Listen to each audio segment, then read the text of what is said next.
السلام عليكم ورحمة الله وبركاته. بسم الله الرحمن الرحيم والصلاة والسلام على نبينا محمد وعلى آله وأصحابه أجمعين أما بعد. Inshallah, today's parable is in Surah Al-Jumu'ah, the 62nd chapter, verse 5. And in this verse, Allah subhanahu wa ta'ala says, مَثَلُ الَّذِينَ حُمِّلُوا التَّوْرَاةَ ثُمَّ لَمْ يَحْمِلُوهَا كَمَثَلِ الْحِمَارِ يَحْمِلُ أَسْفَارًا. The example of those who were entrusted with the Torah, and then they didn't give it its due worth, is like the example of a donkey holding volumes of books. Okay, now this is the second of two parables in the Quran that is addressing scholars and religious figures. The first one was in Surah Al-A'raf, and that is the example of the dog, and today is the example of a donkey. Now, as I highlighted yesterday, it is important that we as Muslims, we recognize that scholars, so just because someone has knowledge of Islam does not mean that they have strong iman. Just because someone is appointed to a high position, a high Islamic position, like a mufti or imam of a major masjid, does not mean they were appointed because they have strong iman. Do whatever they say. Or it could be a popularity contest. You know, someone has a lot of subscribers and followers, and therefore they're appointed into certain positions because they have a large following, and other reasons as well. Someone, knew someone and knew someone of authority, and that person got them the position. So be aware that someone, just because they are in an Islamic position or seem to have knowledge of Islam, does not mean they are strong in their piety. Okay, doesn't also mean that they're evil people. So we need to be careful there. There's a wide spectrum. Yes, there are evil scholars, such as those who will give fatwas that are unjust, that take the rights of people, or that secure the position or the strength of a tyrant, and others. So you have those evil scholars, those who will use fatwa for their own personal gain, to make money, etc. Someone comes and says, "Oh, so and so, give me the, I'm looking for this fatwa, and I'll make a considerable donation to your fund or to your organization," something like that. That's a bribe, right? So that's an evil scholar. You'll have scholars who aren't evil at that level, but they have an inconsistency between what they preach and what they practice. You'll have people who are decent people, they have knowledge, and they practice what they preach, but that knowledge is information in their minds that has yet to pierce their hearts and turn into iman. And then you have scholars who know a lot, but they're working on their iman. And you have scholars who know a lot and they have strong iman. So just be aware that there is a spectrum like that. And here Allah subhanahu wa ta'ala is pointing to a type of evil scholar, right? And that is those who were entrusted with the Torah. Now, this verse is reprimanding the scholars of Judaism, or at least in the time of the Prophet ﷺ. And the reason why Allah subhanahu wa ta'ala is reprimanding them is because of their misguiding of the people. And what happened was the Prophet ﷺ said, if 10 Jews were to have believed in the Prophet ﷺ, then all Jews would have believed in the Prophet ﷺ. If there were 10 Jews in Medina who accepted and followed the Prophet ﷺ, then today you wouldn't really have a Judaic tradition. They would have become Muslim. And the scholars commenting on this hadith said that the Prophet ﷺ was referring to the scholars of Judaism that were in Medina, right? Only one, as far as I can remember, accepted Islam, and that is Abdullah ibn Salam. He was a Jewish scholar, and then when the Prophet ﷺ came and he looked into the Quran, he reached the verse, "Ya ayyuha alladhina amanu, ya ayyuha alladhina utul kitaba aminu bima nazzalna musaddiqan lima ma'akum min qabli an natmisa wujuhan fanaruddaha ala adbariha aw nal'anahum kama la'anna ashab as-sabt." This verse is, just to paraphrase, is saying, O people of the book, believe in what we have sent down, meaning the Quran, before a punishment comes to you. So when Abdullah ibn Salam read this, it hit him hard, and he went and he accepted Islam. And interestingly enough, he told the Prophet ﷺ, before I make my Islam public, I want you to do the following. He told the Prophet ﷺ to gather the Jews and tell them who amongst you is the best, and who amongst you is the most learned. And they said, Abdullah ibn as-Salam, he is the best amongst us and he's the most learned amongst us.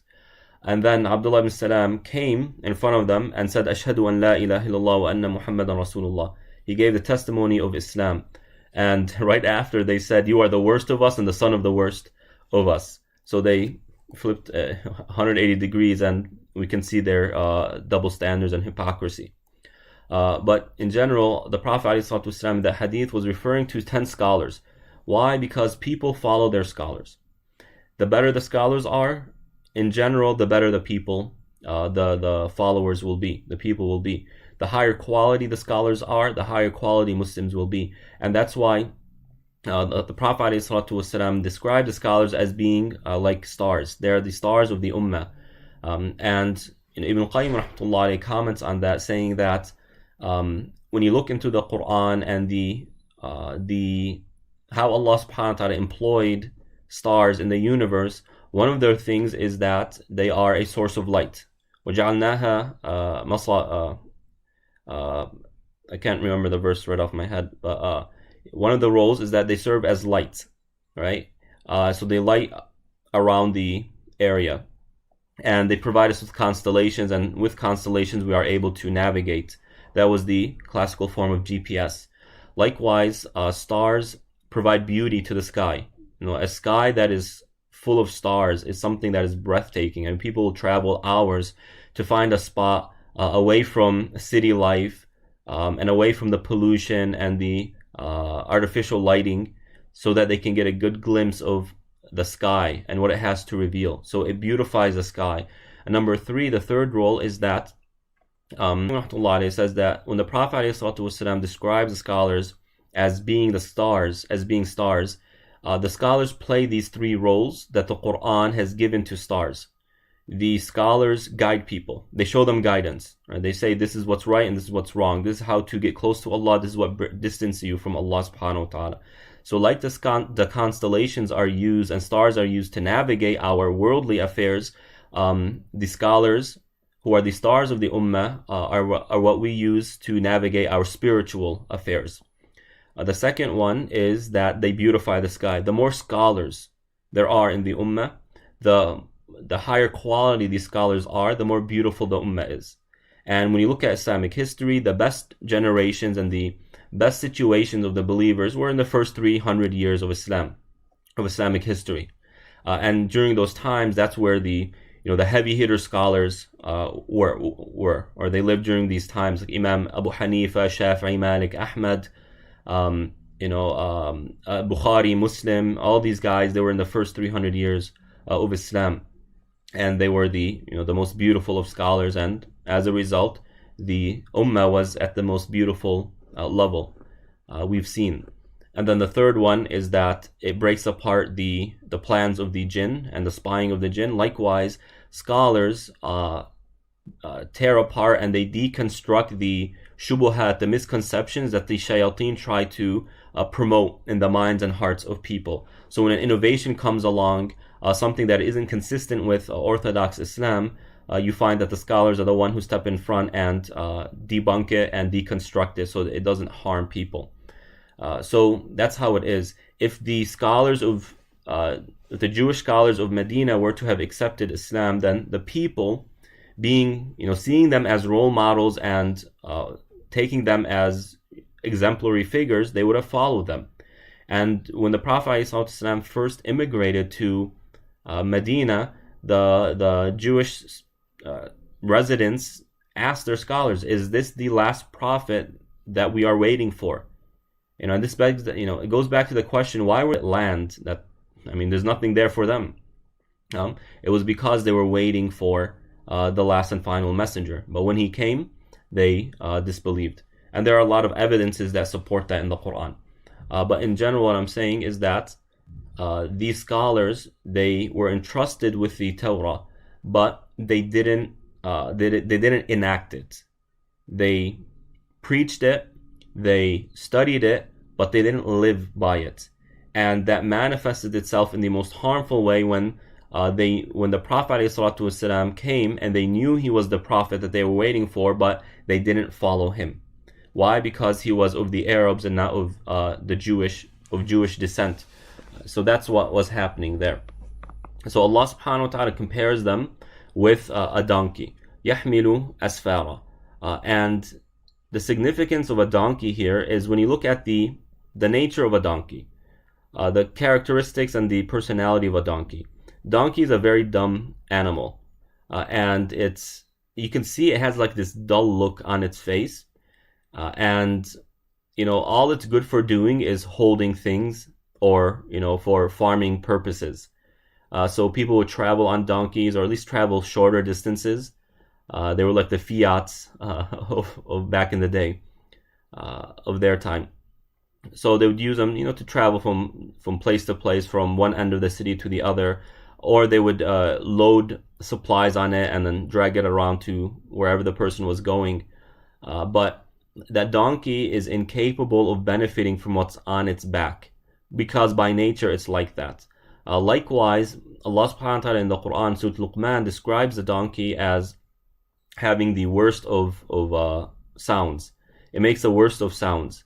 When you hear the donkey do its neigh or whatever it's called, it's a very annoying sound. And therefore, you kind of take these two attributes or these two characteristics of a donkey, and you see how that plays out in these types of scholars. And we're talking about scholars who have knowledge, but they don't practice what they preach. They don't apply it. And it's not transforming them. It's not improving their behavior. It's not strengthening their iman. It's not making them a more useful person in society. But rather, they are like a donkey who have all these books on their back, but the donkey's not going to benefit from it. It can't read. It can't understand it. It's a pointless place to put your books. Likewise, someone who carries the knowledge of the Torah, as Allah subhanahu wa ta'ala is saying here, is similar to that. They're just books in their head, in their minds, that doesn't reach their hearts. They're not benefiting from it.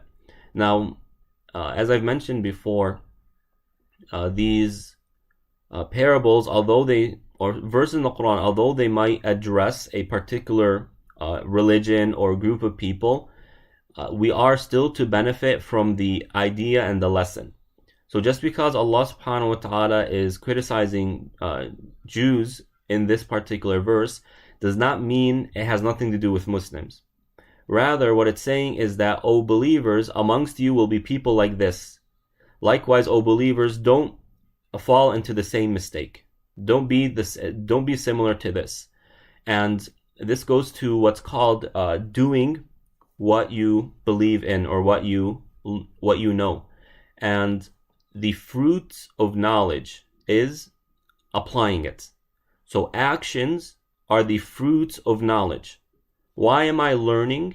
Why do I spend time coming to this session, right? The Quranic parables. Why do I go to this lecture or listen to that lecture? Why am I reading the Quran? Why am I reading a book of tafsir?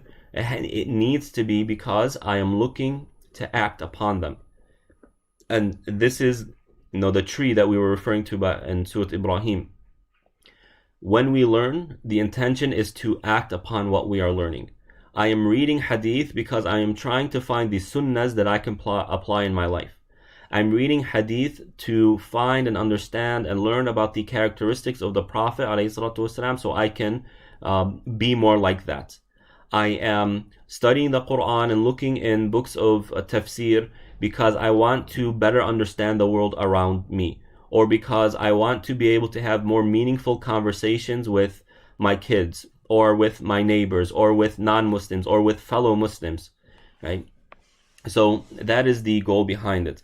And if a person knows, they have knowledge of something, but they don't act upon it, then what is the point of that knowledge in the first place? Why learn it? For example, and this is one of the challenges of being a student of knowledge, by the way, we learn the bits and pieces and the details and the nuanced information of fiqh issues.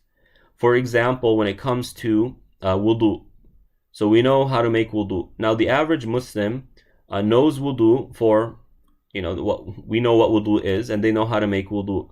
What they don't know is that some parts of wudu are obligatory while other parts are not obligatory. They are sunnahs. There's reward in doing it, but there's no fault in not doing it. And someone who doesn't do them, their wudu is complete and they can pray. So the average person knows wudu, but they don't know what's obligatory, or that some parts of wudu are obligatory while others are not. Now, when a person starts studying Islam and they see, oh, this isn't obligatory, what happens sometimes is that they stop doing those sunnahs. They will just stick to the obligatory acts of wudu and disregard the sunnahs. Now, in reality, who's in a better state? Someone who does not know which parts are obligatory and which parts aren't, but they're doing all of wudu, or someone who knows but isn't doing all of wudu? And of course, the first one, because now they're getting more reward and they're applying what's supposed to be applied. Whereas the person who has knowledge, more knowledge, is not applying what they know, or they're limiting the application of what they know. So they end up losing reward, and it's kind of contradictory to the point of knowledge in the first place. So Allah subhanahu wa ta'ala here in this parable is comparing people of knowledge who don't apply their knowledge to donkeys who don't benefit from their books. Also, it's telling us that the reason why Allah subhanahu wa ta'ala sent down the Quran and sent us messengers and preserved the Quran and preserved the hadith tradition is so that we can learn how to use them. We can learn how to live life, etc. We are supposed to benefit from it. But just reading it in our customary, khatim of the Quran, and that's it, that's not really the point. Right? There is a greater goal behind it. Now, this isn't to say someone who only picks up the Quran in Ramadan and does their khatim in Ramadan that they're not being rewarded or they're inherently bad people. It's not what I'm saying. But if our understanding or our perception of the role of the Quran in our lives is limited to that, then we have not truly understand the point of the Quran. And then Allah subhanahu wa ta'ala continues the verse by saying, بِئْسَ مَثَلُ الْقَوْمِ الَّذِينَ كَذَّبُوا بِآيَاتِ اللَّهِ وَاللَّهُ لَا يَهْدِي الْقَوْمَ الظَّالِمِينَ. Wretched is the example of the people who deny the signs of Allah or the verses of Allah. And Allah does not guide those who are unjust or wrongdoing.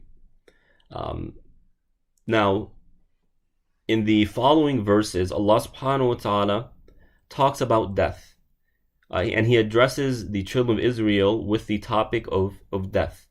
And I have a habit of trying to enhance my understanding of one verse by looking at the verses before and after to try and get extra details and information. And what I take from the verses that follow the parable, that talk about the idea of death and an afterlife, what I take from that is that there has to be a link between this parable, the parable of a donkey, and the idea of an afterlife. And Allah Ta'ala A'lam, what I see here is that Allah Subhanahu wa Ta'ala is providing us with a solution to this problem. Right? The problem of knowing and not acting upon it. And that is by remembering death and remembering an afterlife. When we remember the afterlife, right, and what goes on on the day of judgment, we know that Allah subhanahu wa ta'ala isn't going to reward someone just because they have a lot of knowledge. Having a lot of knowledge does not mean the person's ranks are going to be higher, right? Not necessarily. It could, but not necessarily.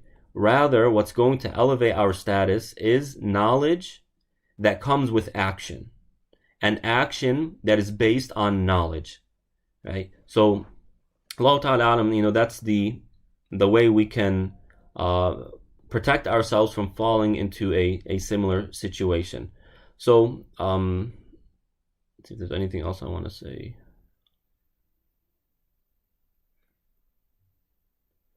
Yeah, okay, we can go ahead and just conclude with that. I'm gonna stop a little bit earlier today. I still have some work to do, inshallah, but a shorter parable, but inshallah a meaningful one, an important one. Act upon what you know, because that is what gives us reward.